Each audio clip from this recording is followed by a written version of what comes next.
প্রিয় দর্শক, সবাইকে আমন্ত্রণ জানাচ্ছি এখন টিভির নিয়মিত স্বাস্থ্য বিষয়ক আয়োজন আরোগ্য নিকেতন হরমোন বার্তায়। বাংলাদেশ এন্ডোক্রাইন সোসাইটি এবং এসকেএফ নিবেদিত এই অনুষ্ঠানে আমি ডাক্তার সাদিয়া সুলতান আপনাদের সাথে আছি। এই অনুষ্ঠানে আমরা কথা বলি বিভিন্ন হরমোনজনিত সমস্যার সমাধান নিয়ে। আজকেও তেমন একটি সমস্যার সমাধান আপনাদের কাছে পৌঁছে দেওয়ার জন্য আমরা উপস্থিত হয়েছি আমাদের বিশেষজ্ঞ অতিথিদের নিয়ে। দর্শক, পবিত্র রমজান মাস চলছে, আত্মশুদ্ধির এই মাস, তাকওয়ার এই মাসে আমাদের যারা রোগী আছে, বিশেষ করে যারা ডায়াবেটিক রোগী, তাদের মধ্যে অনেক প্রশ্ন থাকে। তারা কি করবে? তারা কি রোজা পালন করবে, নাকি এতে তাদের কোনো ক্ষতি হতে পারে? এই প্রশ্নগুলোর উত্তর দেওয়ার জন্যই আজকে আমাদের এই অনুষ্ঠানের আয়োজন। আজকে আমাদের অনুষ্ঠানের বিষয় তাহলে আমরা রেখেছি রোজায় ডায়াবেটিক রোগীর করণীয়, এবং কথা বলতে আমাদের সাথে উপস্থিত আছেন আমাদের দেশের দুজন প্রখ্যাত এন্ডোক্রাইনোলজিস্ট। আমাদের সাথে আছেন ডাক্তার নাজমা আক্তার, সহযোগী অধ্যাপক এন্ডোক্রাইনোলজি এবং মেটাবলিজম বিভাগ, মার্কস মেডিকেল কলেজ ও হাসপাতাল। আমাদের সাথে আছেন doctor Syed Ajmal Mahmud, indoor medical officer, endocrinology বিভাগ, ঢাকা মেডিকেল কলেজ ও হাসপাতাল।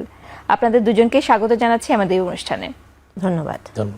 আমরা রমজান মাস যখনই আসে আমাদের রোগীদেরকে পাই বিভিন্ন ধরনের প্রশ্ন নিয়ে।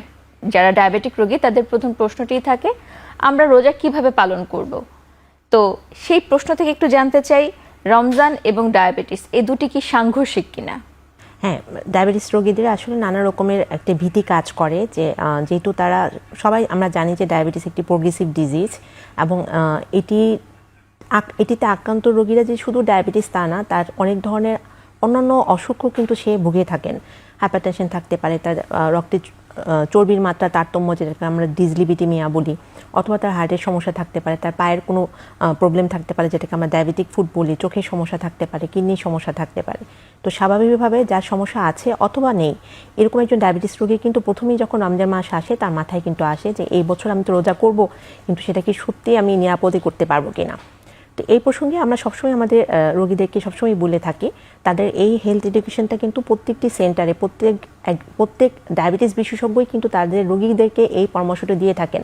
যদি আপনি মনে করে থাকেন এবার আপনি রোজা রাখতে চান, তাহলে কমপক্ষে 1 থেকে 3 মাস আগে আপনার নিকটস্থ ডায়াবেটিস হসপিটালে অথবা ডায়াবেটিস বিশেষজ্ঞ অথবা হরমোন বিশেষজ্ঞের সাথে পরামর্শ করুন, এবং আপনার কোনো প্রবলেম থাকলে সেটাকে সলভ করুন, এবং সুনিয়ন্ত্রিতভাবে একটি জীবন প্রণালী এবং তার খাদ্যাভ্যাস, তার এক্সারসাইজ, তার ওষুধের মাত্রাগুলো পুনর্বিন্যাসের মাধ্যমে বেশিরভাগ ক্ষেত্রে কিন্তু একজন ডায়াবেটিস রোগী নিরাপদে রোজা পালন করতে পারেন।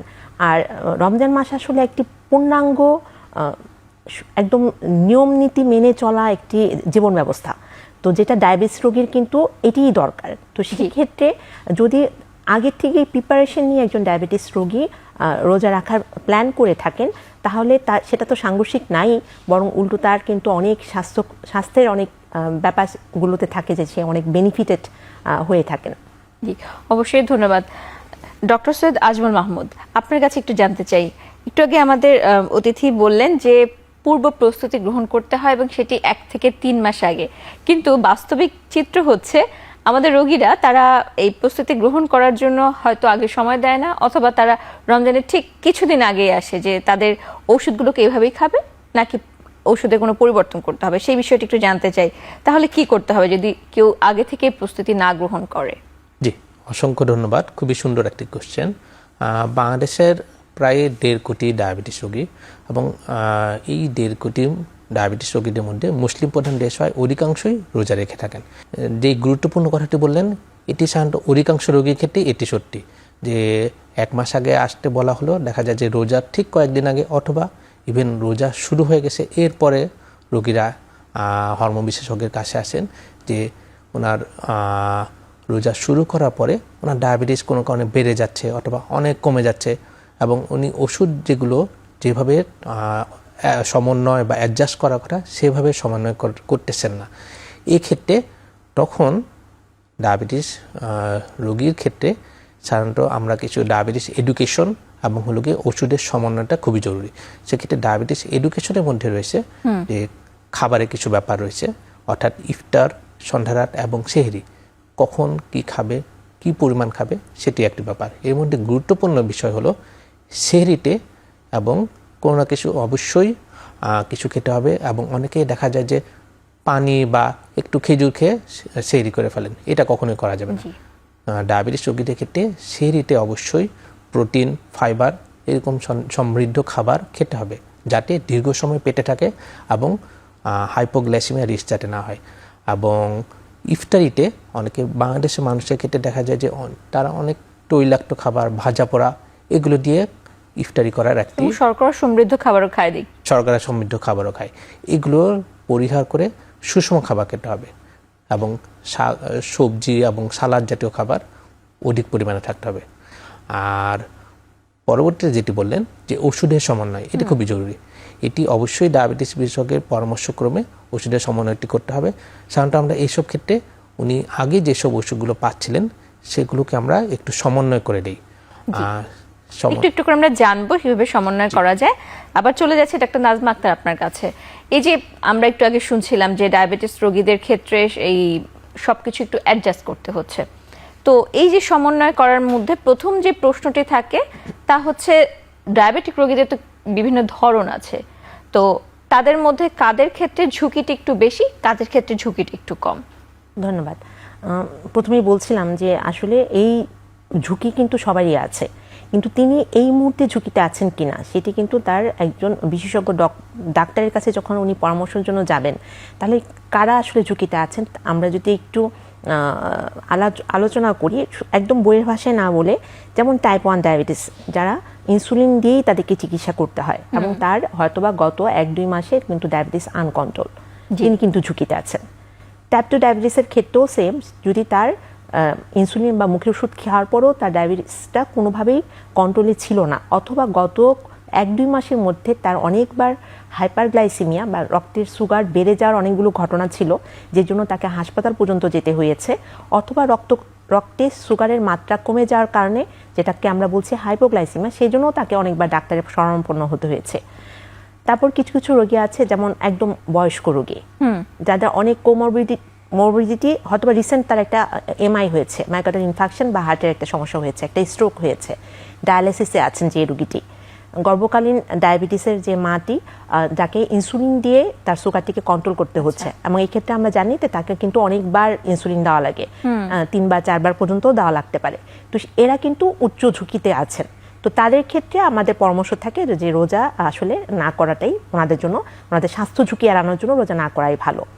তো এর থেকে পরের গ্রুপ আছে যারা, যেমন কিডনির অসুখ আছে, হয়তোবা উনি ডায়ালিসিসে নাই, অথবা তার হয়তোবা টাইপ 1 ডায়াবেটিস বাট কিন্তু কন্ট্রোলে ছিল, এবং টাইপ 2 তারও কন্ট্রোলে আছে, মোটামুটি, খুব ভালো নাই কিন্তু মোটামুটি আছে।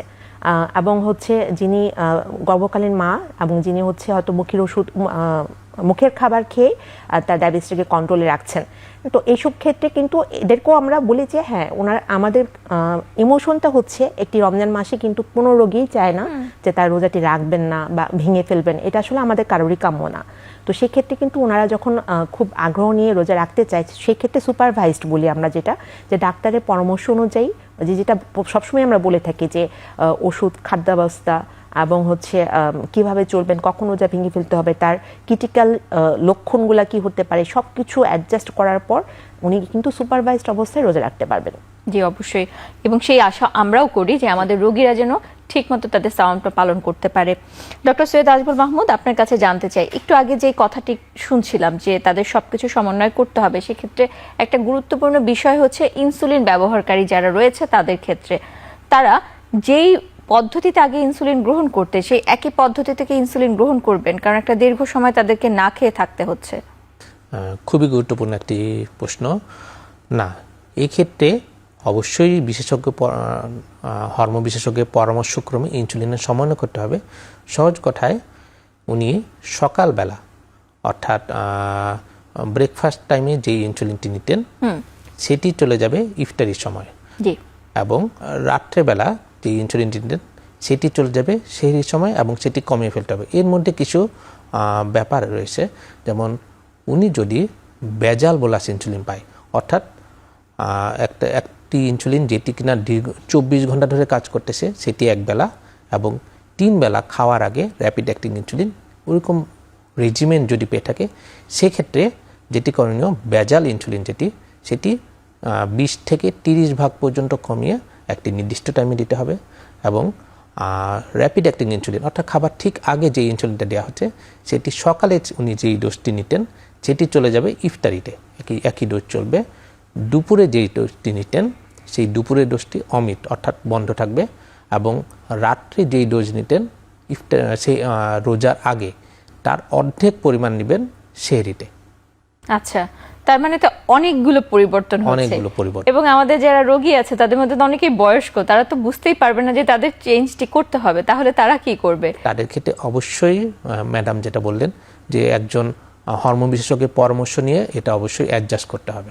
জি, অবশ্যই, ধন্যবাদ ডক্টর নাজমা আক্তার। তাহলে এই যে এই ধরনের সমস্যা যারা পড়ে যাচ্ছে তাদের মধ্যে তো দেখা যাচ্ছে যে তাদের প্রায় ইনসুলিন চেক করতে হচ্ছে বা সুগার চেক করতে হচ্ছে, এবং চেক করা নিয়ে কিন্তু অনেক মতভেদ আছে। অনেকেই মনে করেন যে এই সুগার চেক করাটার মাধ্যমে তাদের রোজাটা ভেঙে যেতে পারে, এই ব্যাপারে কি মতামত? এখন আসলে এই ট্যাবুটা কিন্তু অনেকেই বেরিয়ে এসেছেন, কারণ হচ্ছে হেলথ এডুকেশন।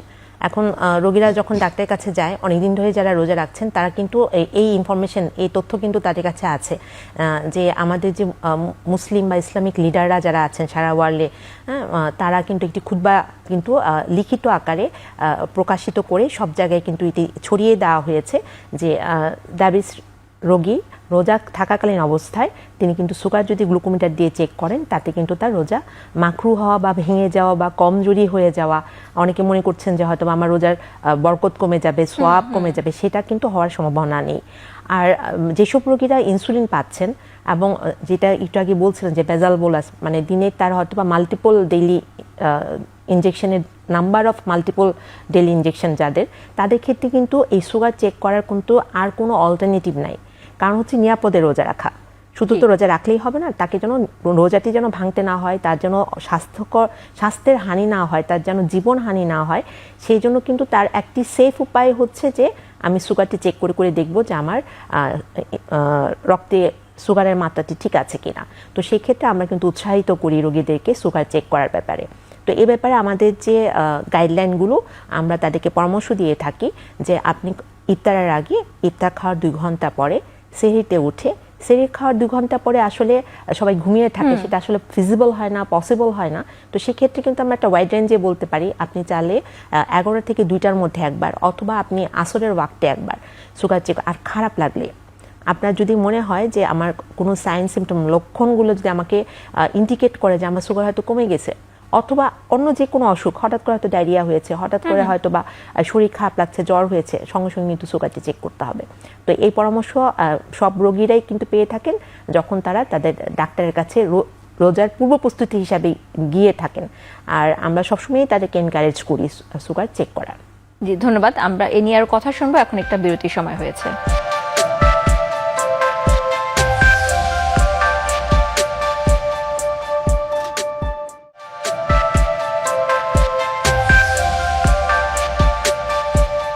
বিরতির পর আবার আমন্ত্রণ জানাচ্ছি আরোগ্য নিকেতন হরমোন বার্তায়।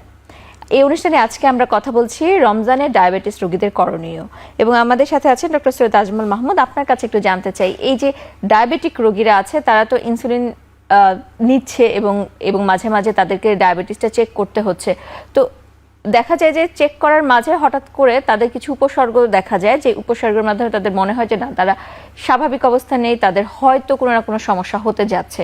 তো সাধারণ রোগীরা কিভাবে বুঝবে যে এই সমস্যা হতে পারে তাদের? জি, খুবই গুরুত্বপূর্ণ একটি প্রশ্ন। সাধারণত রমজানে ডায়াবেটিস রোগীদের বেশ কয়েকটি ঝুঁকির মধ্যে থাকতে পারেন। তার মধ্যে অন্যতম একটি ঝুঁকি হলো হাইপোগ্লাইসেমিয়া, অর্থাৎ রক্তে গ্লুকোজের মাত্রা কমে যাওয়া। এটি বোঝা যেতে পারে বেশ কিছু লক্ষণের মাধ্যমে, যেমন রোগীর হঠাৎ করে খুব খারাপ লাগবে, হাত পা ঝিমঝিম করবে, হাত পা কাঁপবে, বুক ধরফর করবে, অতিরিক্ত ক্ষুধা লাগবে, হঠাৎ করে প্রচণ্ড ঘাম হতে পারে। আচ্ছা, যদি এই সমস্ত লক্ষণ দেখা দেয়, ডায়াবেটিস রোগীদের ক্ষেত্রে উপদেশ থাকবে রোজা ভেঙে ফেলা। কারণ যদি রোজা ভেঙে ফেলা না হয়, সেক্ষেত্রে ওনার বড় ধরনের স্বাস্থ্য ঝুঁকির সম্ভাবনা রয়েছে। এই যে স্বাস্থ্য ঝুঁকির সম্ভাবনা আছে, সেই সম্ভাবনার কথা একটু জানতে চাই।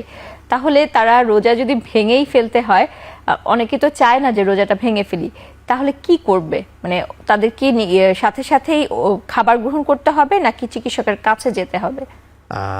এটি যদি ওনার কাছে গ্লুকোমিটার থাকে, যদি গ্লুকোমিটারে রক্তে গ্লুকোজের মাত্রা 3.9-এর নিচে নেমে যায় অথবা 16.7-এর উপরে উঠে যায়, সেক্ষেত্রে রোজা ভেঙে ফেলা উচিত। এবং যদি কমে যায় অর্থাৎ 3.9-এর নিচে কমে গেল কিন্তু রোগীর সেন্স অর্থাৎ জ্ঞান বুদ্ধি আসে, সেক্ষেত্রে সাথে সাথে শান্ত আমরা 15 গ্রাম গ্লুকোজ খেতে বলি। সেটা হতে পারে 3 থেকে 4 চামচ চিনি পানিতে মিশিয়ে অথবা একটু ফলের রস, এভাবে সাথে সাথে খেয়ে ফেলে আবার 15 মিনিট পরে গ্লুকোজ চেক করে দেখতে হবে যে সুগারের মাত্রা 4-এর উপরে উঠলো কিনা। তো এক্ষেত্রে আমাদের রোগীরা তো অনেকেই ভাবে যে না আরেকটু দেখি, আরেকটু পরেই তো ইফতারের সময়, আরেকটু অপেক্ষা করি, তাতে কি কোনো স্বাস্থ্য ঝুঁকি হওয়ার সম্ভাবনা আছে জি কিনা? অবশ্যই। এক্ষেত্রে সাধারণত দেখা যেতে পারে যে যদি রক্তে সুগারের মাত্রা আরও অধিক পরিমাণে কমে যায়, সেক্ষেত্রে রোগী পুরোপুরি অজ্ঞান হয়ে যেতে পারে, ব্রেইনের অর্থাৎ মস্তিষ্কের একটি পার্মানেন্ট ক্ষতি হতে পারে, বিভিন্ন ধরনের সমস্যা, পার্মানেন্ট জটিলতা দেখা দিতে পারে, এমনকি মৃত্যু ঝুঁকিও রয়েছে এক্ষেত্রে। জি ধন্যবাদ। ঠিক এর বিপরীত চিত্রটি একটু জানতে চাই ডক্টর নাজমা আক্তার আপনার কাছে। যদি কারো হাইপারগ্লাইসেমিয়া হয়, মানে রক্তে সুগারের পরিমাণটা অত্যাধিক বেড়ে যায়, তাহলে কি ধরনের লক্ষণ হবে এবং তখন কি করতে হবে? হাইপো এবং হাইপার দুইটাই খুব কমন আমাদের রোগীদের মধ্যে। দুটি কারণে আমি কারণ দুটি একটু বলে নিই, কারণ আসলে আমাদের ভিতরে একটা ভীতি থাকে যে আমার এতগুলো ওষুধ খাই। অনেক রোগীরা কিন্তু এটা মনে করে ডাক্তার করে দিয়েছে দিক, কিন্তু এই ওষুধের মাত্রা বেশি হয়ে গেছে, এই রোজার মধ্যে সারাদিন না খেয়ে থাকবো, এই আমি ইনসুলিনের ডোজ কমিয়ে দিলাম, দরকার নেই, পরে দেখা যাবে।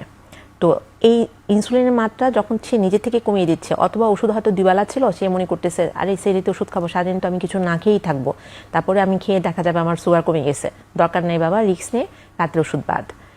এইটা একটি কারণ যেখানে তার সুগারটি তখন বেড়ে যায়, কারণ ওষুধের সামঞ্জস্যতাটা তখন হ্যাম্পার হয়। আবার আরেক গ্রুপ আছে যেটা হচ্ছে যে ওষুধের মাত্রা ঠিকঠাকই নিচ্ছেন, কিন্তু খাবার আমরা যেটা বলছি যে আপনি আমরা সাধারণত যেটা বলে থাকি ক্যালোরি মেপে খাওয়া। নর্মালি আমরা রোজা ছাড়া যেই সময়টাতে যেই পরিমাণ ক্যালোরি খাচ্ছে, সেম ক্যালোরি কিন্তু তিনি রোজার দিনেও নেবেন, সেম ক্যালোরি, জাস্ট খাবারের বিন্যাসটা হয়তো ডিফারেন্ট, ইফতার, সন্ধ্যা, রাত, সেহরি। আর অন্য সময় যেরকম আমরা সকালের খাবার, দুপুরের খাবার, রাতের খাবার, তার মাঝখানে স্ন্যাক্স, এইগুলো কিন্তু ক্যালোরি মেপে সেম ক্যালোরি। তো অনেকে ক্যালোরিটা মেনটেন করতে পারছেন না, তো দেখা যাচ্ছে ইফতারে ভরপেট খেয়ে ফেলছে, অনেক বেশি খাচ্ছে, এক্সেসিভ। আমরা তো পুরান ঢাকার ইফতার খুব বিখ্যাত, বাসায় একটু ভাজা পোড়া হয়ে গেলে অনেককে জিজ্ঞেস করলে বলে যে সবাই একসাথে বসে খেতে বসছিলাম, একটু বেশি খাওয়া হয়ে গেছে, তারপর খাওয়ার পর যখন সুগার চেক করছে সেটা কিন্তু বেশি আসছে, কারণ তার ওষুধের মাত্রাটা যেভাবে সামঞ্জস্য করা হয়েছিল সেটা কিন্তু তার ক্যালোরি মেপে খাওয়ার হিসাব অনুযায়ী এক্সেসিভ গ্রহণ করার কারণে তার সুগারটা বেড়ে গেল। এটি একটি। আর হচ্ছে আমাদের কখনো কখনো দেখা যায় যে নানা রকম অসুখ বিসুখ অন্যান্য কারণেও দেখা যায় যে সুগারের মাত্রা কম বা বাড়তি হতে পারে। তো সেই ক্ষেত্রে একই রকম যখন সুগারের মাত্রা বেড়ে যায় তখন রোগীটির প্রস্রাবের পরিমাণ বেড়ে যাবে, হ্যাঁ, তার পানি পিপাসা, তীব্র পানি পিপাসা পাবে, মাথা ব্যথা থাকতে পারে, তারও কিন্তু এক ধরনের ক্লান্তি লাগা, ড্রাউজিনেস বা মনোসংযোগ রাখতে পারছে না, এরকম ঘটনাগুলো কিন্তু তার মধ্যে ঘটবে। কারোর ক্ষেত্রে পানি শূন্যতার কারণে তার হচ্ছে হাইপোভলিমিয়া বা হাইপোটেনশন, মাথা ঘুরছে, অনেকে বলবে নামাজ সেজদা থেকে উঠে দাঁড়ালে মাথা ঘুরে মনে হচ্ছে পড়ে যাব, অনেকে পড়েও যায়, তাদেরকে হয়তো বাসায় দিয়ে যাচ্ছে। তো এই ধরনের সিমটমগুলো যদি হয়, এটা হাইপো হোক আর হাইপার হোক, আমাদের পরামর্শ হচ্ছে সঙ্গে সঙ্গে সুগার চেক। জি, এখন ওই যে 16.7 অথবা 3.9, কেন আমরা এই দুইটি মাত্রাকে মানে নির্ধারণ করা হয়েছে? 3.9-এর নিচে আসার পর আমাদের বডিতে ইনসুলিনের কাজ যেমন সুগারকে মানে কমিয়ে রাখা, সেরকম সুগারকে বাড়ানোর জন্য কিন্তু আমাদের কিছু হরমোন কাজ করে, তার মধ্যে একটি হচ্ছে গ্লুকাগন। তো এটির একটি স্টিমুলেটিং ফ্যাক্টরও কিন্তু সুগার। তো 3.9-এর নিচে সেটা একটা ক্রিটিক্যাল লেভেল, যখন আমাদের এই যে কাউন্টার রেগুলেটরি হরমোন যেটা আমাকে ব্যাকআপ দিচ্ছে তারা কিন্তু কাজ করা বন্ধ করে দেয়। আবার 16.7 এটার উপরে যখন যায় তখন আমাদের বডির ইনসুলিনের অপ্রতুলতা অথবা কাজ করতে পারছে না, সুগারের মাত্রা বেড়ে গিয়েছে, ওই সময় আমাদের কিছু মেটাবলিক ডিরেঞ্জমেন্ট ঘটে, যে কারণে আমাদের কিন্তু ওই সময় পেশেন্টের ডিহাইড্রেশন, ডায়াবেটিক কিটোসিসের মতো কমপ্লিকেশন হতে পারে, যেগুলো হসপিটালে পর্যন্ত ভর্তি হতে পারে এবং রোগীর প্রাণ সংহার পর্যন্ত হতে পারে। তো সেই জন্য সবাইকে অনুরোধ যে ডাক্তারের পরামর্শ অনুযায়ী রোজা রাখুন। জি অবশ্যই, সেই আশা আমরাও করছি। ডক্টর সৈয়দ আজমল মাহমুদ, এই যে ডায়াবেটিক রোগীদের ক্ষেত্রে ইনসুলিন বলি বা ঔষধ বলি, এগুলোর একটা সমন্বয় করতে হয়, আরেকটি সমন্বয়ের জায়গা থাকে মনে হচ্ছে বারবার এই আলোচনার প্রসঙ্গে, তা হচ্ছে কি খাবারের ব্যাপারটি। খাবার ব্যাপারে ডায়াবেটিক রোগীদের ক্ষেত্রে আপনাদের পরামর্শটি কি? জি, খুবই গুরুত্বপূর্ণ কোশ্চেন। ম্যাডাম ইতিপূর্বেই বলেছেন যে রোজার আগে একজন রোগী, ডায়াবেটিস রোগী যে পরিমাণ ক্যালোরি খেতেন রোজাতেও ঠিক সেই পরিমাণ ক্যালোরি খাবেন, কিন্তু রোজার আগে যেটা আমরা বলতাম যে 6 বেলা ভাগ করে খেতে, অর্থাৎ সকাল, দুপুর, রাত এবং মাঝখানে 3টা স্ন্যাক্স, সেটা রোজায় তো আর 6 বেলা খাওয়া সম্ভব নয়, সেক্ষেত্রে 3 বেলা ভাগ করে খাবে, ইফতার, সন্ধ্যা, রাত এবং সেহরি।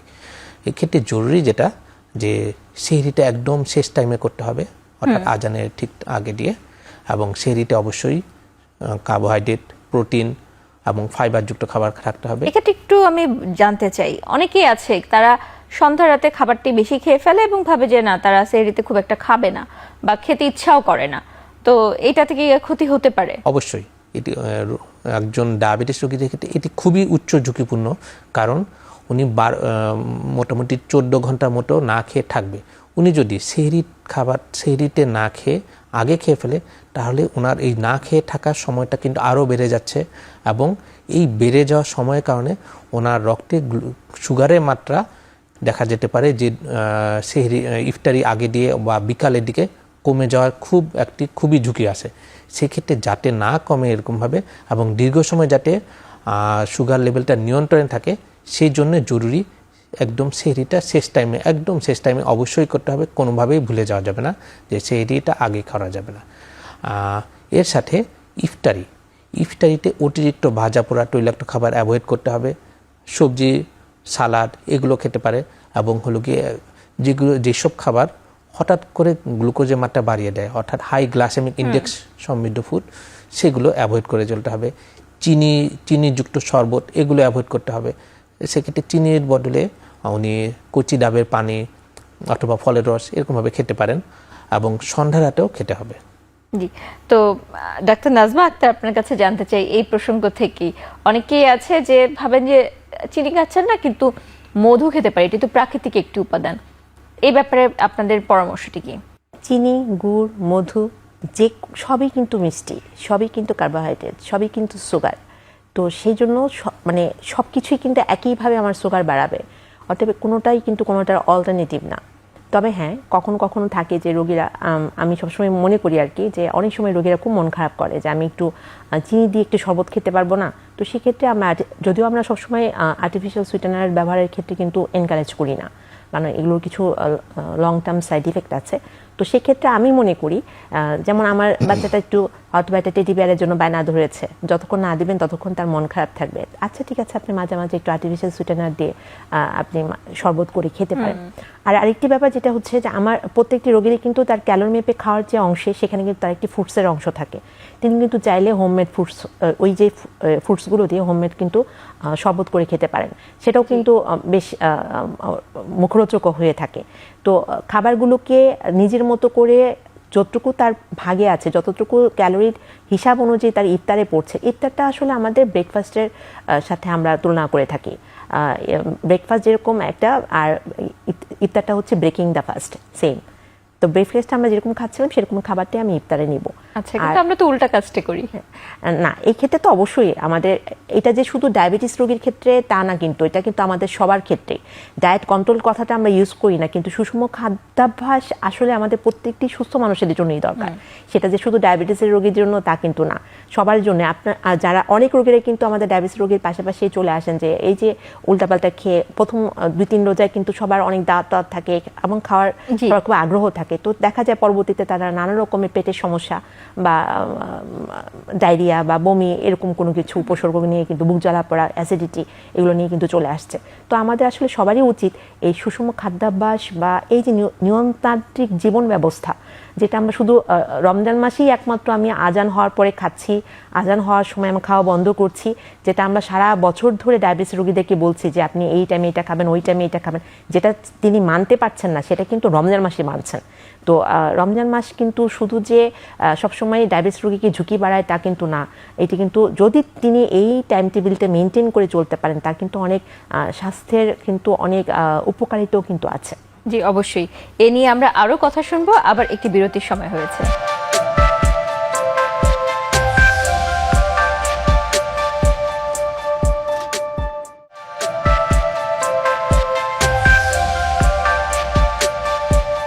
বিরতির পর আবারও আমন্ত্রণ জানাচ্ছি আরোগ্য নিকেতন হরমোন বার্তায়। আজকে কথা হচ্ছে ডায়াবেটিস রোগীদের এই রমজান মাসে কি করতে হবে কি করতে হবে না, এই বিষয় নিয়ে আমরা কথা বলছিলাম।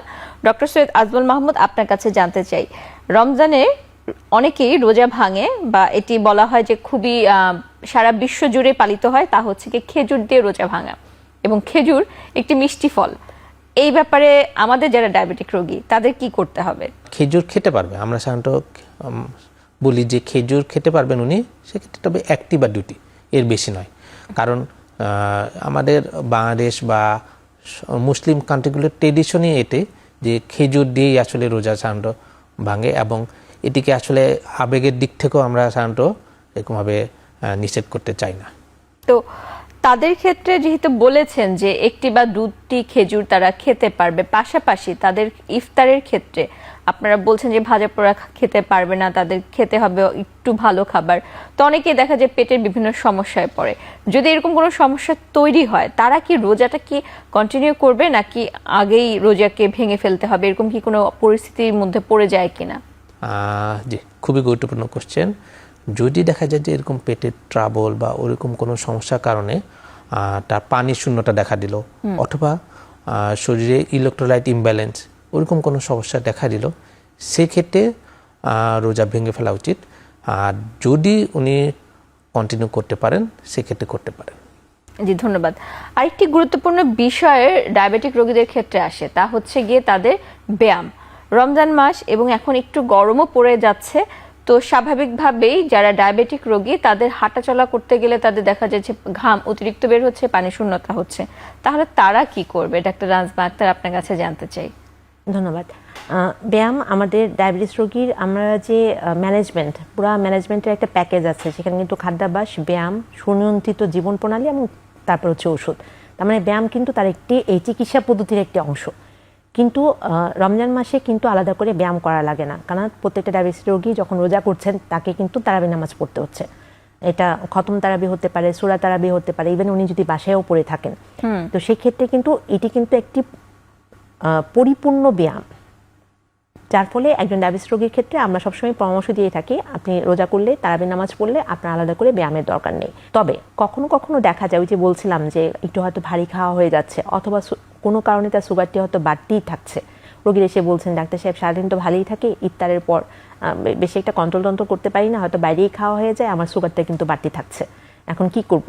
তো সেক্ষেত্রে কিন্তু আমরা ওষুধের পুনর্বিন্যাসের পাশাপাশি তাকে যতগুলো অ্যাডভাইস দেওয়া সেগুলোর পাশাপাশি তাকে কিন্তু আমরা একটি পরামর্শ দিয়ে থাকি, ঠিক আছে আপনি ইফতারের 2 থেকে 3 ঘন্টা পরে অথবা তারাবি নামাজ পড়ে আসার পথে অথবা পরে আপনি একটু হালকা হাঁটাহাঁটি করবেন বা ব্যায়াম করবেন, খুব ভারী কিছু না।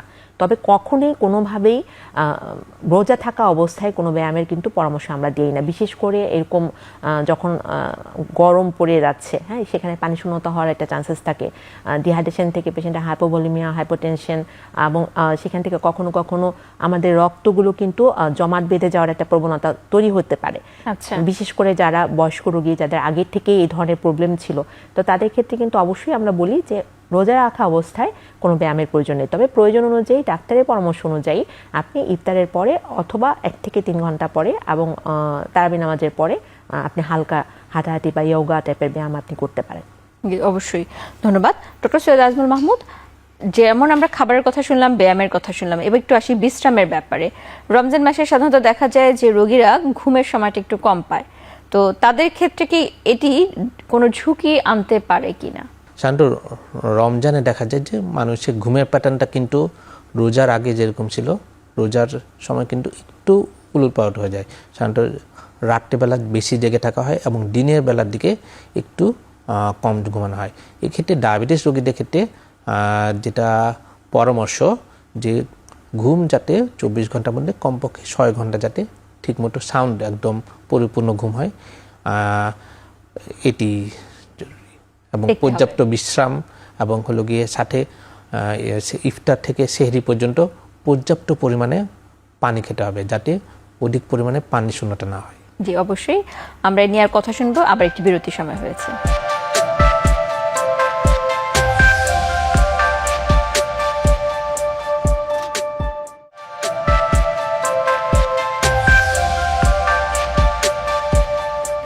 বিরতির পর আবার আমন্ত্রণ জানাচ্ছি আরোগ্য নিকেতন হরমোন বার্তায়। আজকে কথা হচ্ছে ডায়াবেটিস রোগীদের রমজান মাসে কি করণীয় সেই বিষয় নিয়ে। ডক্টর নাজমা আক্তার, আমরা তো অনেক কিছু শুনলাম যে ডায়াবেটিক রোগীরা রমজানে কিভাবে তারা রোজা রাখবে এবং কি কি করতে হবে কি কি করতে হবে না। এখানে একটি গুরুত্বপূর্ণ বিষয় থাকে যে তাদেরকে বলা হয় যে চেক আপ করতে হবে। স্বাভাবিক অবস্থায় যেই ধরনের ফলো আপ করতে হয় এটি কি রমজান মাসে করা উচিত কিনা? এই চেক আপটা কিন্তু রমজান মাসে না, রমজান শুরু হওয়ার আগেই, এবং রোগীদের এই ব্যাপারে কিন্তু আমরা সবসময় খুবই উৎসাহ দিয়ে থাকি। এবং ইদানিংকালে মিডিয়ার কারণে হোক, বিভিন্ন রকমের পত্রপত্রিকা বা ডাক্তারের শরণাপন্ন হওয়ার কারণে হোক, রোগীদের মধ্যে কিন্তু এই সচেতনতাটা কিন্তু আগের থেকে অনেক বেড়েছে। যার ফলে বিশেষ করে বয়স্ক রোগীরা, যাদের ভিতরে ইমোশন একটা কাজ করে, পরের রোজা পাবো তো তারা কিন্তু খুব সুন্দর করে আগেই চলে আসছেন। কখনো কখনো কেউ কেউ হয়তো বা একটু দেরি করে ফেলছেন। তো সেক্ষেত্রে আমাদের পরামর্শটা কিন্তু রোজা শুরু হওয়ার 1 থেকে 3 মাস আগেই তার কিছু বেসিক ব্যাপারগুলো, যেমন তার সুগারটা ঠিক আছে কিনা, খালি পেটে ভরা পেটে 3 মাসের গড় রক্তের চর্বিটা ঠিক আছে কিনা, কিডনি ফাংশন টেস্ট বলি আমরা যেগুলো, সেগুলো, প্রস্রাবে তার অ্যালবুমিন যাচ্ছে কিনা বা সুগারের মাত্রা বা কোনো ইনফেকশন আছে কিনা, এইগুলো কিন্তু একটু বেসিক কিছু পরীক্ষা কিন্তু আমরা করে ফেলি। আর সেই ক্ষেত্রে সাথে সাথে যেটা, যে কারো কারোর ক্ষেত্রে যদি তাদের অন্যান্য কমপ্লিকেশন থেকে থাকে, তার ক্ষেত্রে তার প্রয়োজন অনুযায়ী কিছু পরীক্ষা আমরা করে থাকি। তবে রমজান মাসে যখন আমাদের কাছে আসে, বেশিরভাগ ক্ষেত্রে কিন্তু রোগীতে আসছেন কিন্তু সুগার বাড়তি নিয়ে, যে আগে আসেনি। এবং মজার ব্যাপার হচ্ছে আরেক গ্রুপের রোগী আসেন যারা হচ্ছে গতবার তো আমি ভালোই রোজা রাখছি, এই বছর আমি মনে করেছিলাম যে সেম প্যাটার্নে আমি যাব, অর্থাৎ আমি ডাক্তার দেখাই নাই, আমি সেম প্যাটার্ন ফলো করেছি, কিন্তু দেখা যাচ্ছে এবার কিন্তু আমার আগের মতো হয়নি। গতবার আমার কোনো সমস্যা নেই ডাক্তার সাহেব, কিন্তু আমি সেই ওষুধ খাচ্ছি, সেই একই ইফতার করছি, কিন্তু এবার আমার সুগার বেশি, অথবা এবার আমার সুগার কমে গিয়েছে। তো আমরা সবসময় বলি যে আসলে গত বছর আর এই বছরের মধ্যে আপনার বয়সের পার্থক্য 1 বছর, এবং এই 1 বছর কিন্তু আপনার ডায়াবেটিসেরও বয়স বেড়েছে, আপনারও বয়স বেড়েছে। অর্থাৎ আগের ওষুধ, আগের প্যাটার্ন সবসময় যে একই রকম থাকবে তা কিন্তু না। তো এক্ষেত্রে রোগীদের হয়তো বা তখন তাৎক্ষণিকভাবে তার তাৎক্ষণিক যে সমস্যাগুলো, সেটার উপর বেসিস করে একজন চিকিৎসকই তাকে পরামর্শ দিবেন তার কী কী চেক আপ করা উচিত। জি, অবশ্যই। কথা বলতে বলতে অনুষ্ঠানের শেষ পর্যায়ে চলে এসেছি। বিদায়ের আগে একটি বিষয়ে জানতে চাই ডক্টর সৈয়দ আজমল মাহমুদ আপনার কাছে, এই রমজান মাসে সুন্দরভাবে যদি সাওয়াম পালন করা হয়, তারপরে তো চলে আসে ঈদ, এবং ঈদের সময় আবার সেই আমাদের ভুরি ভোজন এবং এরপর স্বাভাবিক জীবনযাপন। তো এই সময় যে এই পরিবর্তনের মধ্যে কি করতে হবে? জি, অসংখ্য ধন্যবাদ। সাধারণত রমজানের পরেই ডায়াবেটিস রোগীরা যখন ঈদ চলে আসে, দেখা যায় সেক্ষেত্রে অনিয়ন্ত্রিত একদম খাবার দাবার কারণে তার ডায়াবেটিসের পরিমাণ অনেক গুণ বেড়ে যায়, এবং সেক্ষেত্রে উনি মনে করে যে যেহেতু রোজা ছিলাম তখন তো আমার মোটামুটি আমি যেরকম ডায়াবেটিস কন্ট্রোলে ছিল এখনও হয়তো বা থাকবে, কিন্তু আসলে বাস্তবে দেখা যায় সেটি থাকে না। সেই ক্ষেত্রে আমাদের পরামর্শ থাকবে রোগীদের প্রতি যে ঈদের সময় পরিমিত পরিমাণে সুষম খাবার খেতে হবে, প্রচুর পরিমাণে শাকসবজি খেতে হবে, এবং ফ্লুইড বা পানি জাতীয় খাবার ঠিক পরিমাণে খেতে হবে। এবং অবশ্যই হরমোন বিশেষজ্ঞের পরামর্শ ক্রমে পুনরায় উনি রোজার সময় যেভাবে ইনসুলিন এবং ওষুধের সমন্বয় করেছিলেন, পুনরায় রোজা পরবর্তীতে কিভাবে ওষুধগুলো খাবেন সেগুলো অ্যাডজাস্ট করতে হবে। আর আরেকটি গুরুত্বপূর্ণ বিষয়, রমজানের সময় লক্ষ্য থাকে যাতে রোগী একদম পরিপূর্ণভাবে নিরাপদভাবে রোজাটা রাখতে পারেন। এক্ষেত্রে ব্লাড সুগার নিয়ন্ত্রণ টার্গেট নয়, আমাদের টার্গেট থাকে যে রোগী যাতে হাইপোগ্লাইসেমিয়া না হয়, কিন্তু রোজার পরবর্তীতে টার্গেট হয়ে যাবে যে সুন্দরভাবে এবং হলো গিয়ে ব্লাড সুগার নিয়ন্ত্রণের মধ্যে নিয়ে আসা। ধন্যবাদ, অসংখ্য ধন্যবাদ। আমরা একদম অনুষ্ঠানের শেষ পর্যায়ে চলে এসেছি। ডক্টর নাজমা আক্তার, আপনার কাছে আমাদের দর্শকের উদ্দেশ্যে আজকে এই বিষয় নিয়ে আমরা যে কথা বলছি সেই নিয়ে পরামর্শ শুনতে চাই সংক্ষেপে। ধন্যবাদ। আসলে আমাদের সবারই কাম্য আমরা সবাই মিলে, ডায়াবেটিস অথবা ডায়াবেটিস নাই, আমাদের অন্য কোনো রোগে আক্রান্ত, সবাই মিলিয়ে আমরা সুস্থভাবে এই রোজাটি পালন করতে চাই।